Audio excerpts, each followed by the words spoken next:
നമുക്ക് സാമൂഹ്യ നവോത്ഥാന പ്രസ്ഥാനമായിട്ടുള്ള SNDP പറ്റി നോക്കാം.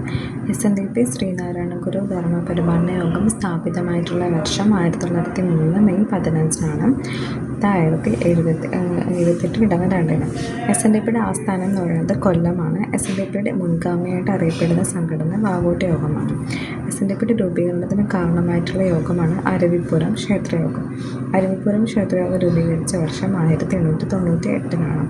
SNDPയുടെ ആജീവനാന്തകാല അധ്യക്ഷൻ ശ്രീനാരായണ ഗുരുവാണ്. SNDPയുടെ ആദ്യ സെക്രട്ടറി കുമാരനാശാനാണ്. SNDPയുടെ ആദ്യ വൈസ് പ്രസിഡന്റ് ഡോക്ടർ പൽപു ആണ്. ശ്രീനാരായണ ഗുരുവിനെ SNDP